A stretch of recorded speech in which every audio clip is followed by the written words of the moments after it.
Si estos días usted va a la playa y le gusta así asolearse un mero rato, ¿verdad? Para broncearse, agarrar color, o va a la montaña y de repente los chiquillos andan jugando por ahí, después llegan a la casa, mami, papi, me duele la cabeza, tiene calambres. Bueno, ¿sabía usted que deshidratarse o si usted se insola, corre el riesgo de sufrir trastornos muchísimo mayores? Hoy está con nosotros la doctora Marta Avellán Boza, que nos va a orientar un poquito, porque vea, así se pone uno, doctora, como una lagartija a recibir sol riquísimo, ¿verdad? ¿Qué nos ocurre cuando al cuerpo le falta agua y le sobra sol? Bueno, buenos días a todos, un gusto estar por acá. Ese es un tema muy, muy importante, Rafael, que poca importancia le damos, ¿verdad? ¿Qué pasa? Pasan muchas cosas. Pasa, por ejemplo, que, el cuerpo como tal es un 60% agua. ¿Ok? Vamos a empezar que esto es en el cuerpo de un hombre adulto.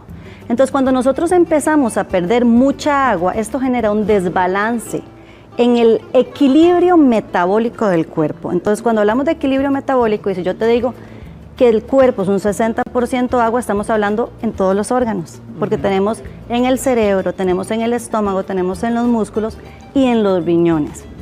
Que los riñones son además uno de los órganos que más se afectan cuando tenemos episodios de insolación. Ahora, doctora, ¿cómo se altera el metabolismo, verdad? Si uno pasa mucho rato expuesto al sol y no se hidrata de la manera correcta. Ok, tenemos varias cosas. Vamos a empezar por los síntomas, ¿verdad? Clásicos que tenemos. Entonces, lo clásico que todos conocemos es el dolor de cabeza, ¿verdad? ¿Y esto por qué pasa? Porque al deshidratarnos, el balance que te decía de agua hace que el sodio, el potasio, el bicarbonato y todos estos electrolitos que conforman nuestro medio interno se alteren, ¿verdad? Y alteran a todo nivel. Entonces tenemos que sube el sodio, que baja el potasio, ¿verdad? Entramos en un estado más de acidosis y este trastorno interno es el que hace que todo el cuerpo sufra. Claro, doctora, vamos a la pantalla para que lo podamos verificar. A ver, ¿cómo reconocemos que estamos deshidratados? Porque, por ejemplo, mi mamá nos decía que cuando se nos hacían los deditos de viejito en la piscina o en el mar, ya era hora de salir porque estábamos deshidratados. Pero ¿cómo lo podemos reconocer? Ok, es muy fácil, todos lo reconocemos. Y lo que hablábamos hace un rato, el problema es que es parte de la cultura, ¿verdad? Entonces lo normal de que vos lo decías, estábamos todo el día en la playa jugando, los chiquitos, y llegamos en la tarde y el chiquito está cansado, con náuseas, pueden vomitar, les da dolor de cabeza y muchas veces les sube la temperatura y hasta deliramos, ¿verdad? Y sí, aquí los podemos ver, estos son posiblemente los síntomas más clásicos de deshidratación. Mareos, sudor excesivo, sí, en un inicio, pero conforme pasa el día y nos estamos deshidratando, más bien la piel ya se siente menos sudorosa, ¿verdad? Estamos hablando de que esto pasa cuando las temperaturas llegan a más, aquí ponen 103, pero bueno, son alrededor de 40 grados centígrados, lo que dice la literatura, ¿verdad? Náuseas, vómitos, y entonces si ya estamos deshidratados y además empezamos con náuseas y vómitos, evidentemente perpetuamos la lesión. Los latidos rápidos del corazón, los calambres que son muy típicos, ¿verdad? Y los calambres es precisamente por este problema que tenemos en el potasio. Ahora, doctora, por ejemplo, alguien que viva, no sé, en una zona donde se expone mucho al sol, Guanacaste, ¿verdad? Liberia, esos lugares, de repente, ¿qué daños podría traer insolarse constantemente, ¿verdad? ¿Cuáles son los daños a largo plazo? El daño a largo plazo más importante, probablemente aquí no está dibujadito, pero es en los riñones, ¿verdad? Entonces estos son mis riñoncitos. ¿Por qué?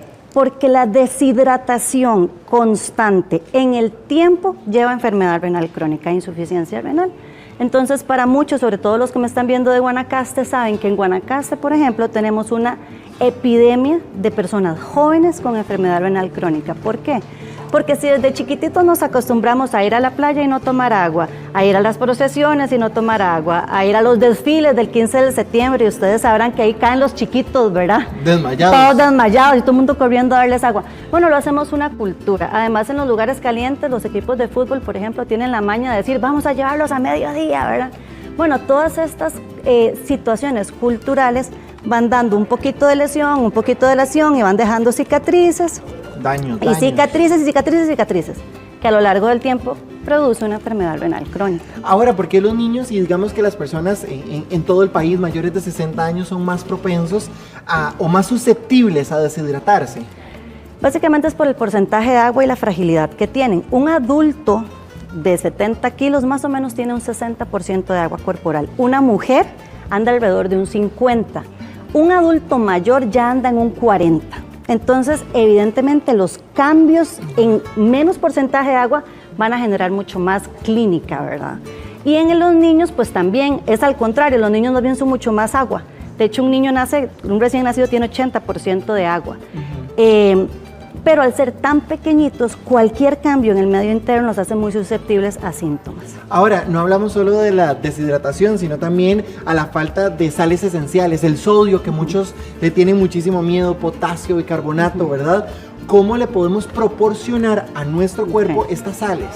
Hay que empezar por tener una dieta balanceada. Vamos a empezar por ahí. Realmente, si bien es cierto, en el mercado tenemos muchísimos hidratantes, que está bien y que de acuerdo a su situación particular tendrán su recomendación. El sodio, el potasio, el agua, es que lo tenemos en los alimentos, en las frutas y en las verduras. Entonces, de entrada, en una persona saludable que no tiene restricción de ningún alimento, está en las frutas, en las verduras. El potasio, todo el mundo sabe, el potasio en el banano, en el plátano, en los cítricos, por ejemplo, ¿verdad? El sodio es la sal. El sodio es la sal de mesa, que de por sí la dieta del costarricense es altísima en sal, ya de por sí, ¿verdad? Entonces, en condiciones normales, la dieta. Ahora, tenemos que tener además de esto, un extra de hidratación, que sobre eso sí tenemos que hacer conciencia, porque nunca la hacemos, ¿verdad? Y ese es el problema. Sí tenemos que hacer conciencia que esos 2 a 3 litros de agua no son un mito, sí son una realidad. El cuerpo lo necesita. Y eso en condiciones basales, normales, aquí donde estamos vos y yo. Ajá. Pero además, si vamos a la playa, vamos al parque de diversiones, ¿verdad? Ahí vamos a ocupar más líquido. Entonces, tener esa conciencia y que ese líquido sea agua. Vea, doctora, yo estoy seguro que allá en la casa de repente la señora nos está diciendo, pero vea, yo paso tomando café, yo tomo té, ¿verdad? ¿Qué le podemos decir a esas personas que tal vez dicen, bueno, yo tomo frescos naturales, fresco de mora, fresco de cas, o gaseosos, té, café? Bueno, que está muy bien, que están muy deliciosos, pero que no sustituyen el agua. De hecho, el té y el café, además, son diuréticos. Entonces, ya ustedes sabrán, y no me dejan mentir, que uno se toma un vasito, una tacita de café y al ratito ya va para el baño a orinar. Entonces, eso no sustituye el agua. Y las bebidas gaseosas o azucaradas, si estamos deshidratados, más bien dañan más el riñón. Claro. Entonces, definitivamente no es que no se pueden tomar, pero no son hidratantes. Claro, los pone a trabajar. Ajá. Doctora, vea, aquí tenemos esta imagen donde usted nos decía que somos agua prácticamente, ¿verdad? Y en todo nuestro cuerpo lo vamos a necesitar, y al no tener suficiente, no solo los riñones, sino otros sectores también podrían verse afectados o en sequía, si lo queremos ver literal. Pues sí, y es lo que veníamos hablando, por eso es que sentimos los síntomas a todo nivel, sentimos los síntomas en piel, que se deshidrata, que se arruga, decía tu abuelita, ¿verdad? En el cerebro la gente se desorienta, o sea, pierden la mente, ¿verdad? Y eso muchas veces, sobre todo en el adulto mayor, uno lo ve mucho, el abuelito en casa, que está y que ya más lento y que ya le cuesta como entender lo que está pasando y disvarían. Y muchas veces lo que ocupan es un poquito de agua, ¿verdad? Obviamente esto en el contexto de personas sanas, ¿verdad? Bueno, a ver, no con restricción de agua. Los músculos, los calambres, lo que hablábamos, los músculos funcionan con sodio y potasio. Entonces muchas veces nos damos cuenta que estamos deshidratados porque en la noche nos agarran calambres. Eso es un signo muy, muy clásico. Y así en lo demás, ¿verdad? En todo el cuerpo donde nosotros revisemos hay agua. Claro. Y si tenemos un trastorno de agua, se afecta. Ahora, síntomas de deshidratación, doctora. Ok, varias cosas. Sed, sí, pero es ya tarde. Es la primera que podríamos tener, digamos. No, más bien es la última. Ya cuando el cuerpo te pide agua por sed, estamos tarde, ¿verdad? El cuerpo, el cerebro tiene un mecanismo para regular precisamente la cantidad de agua que tiene el cuerpo. Y ya cuando el cuerpo te pide por sed agua, vamos mal. Ya el cerebro detectó que estamos con el líquido bajo, ¿ok? Entonces la sed sí, definitivamente, pero lo ideal es no llegar a la sed nunca. Con orinar poco también es un síntoma, sin duda, pero es un síntoma retarde.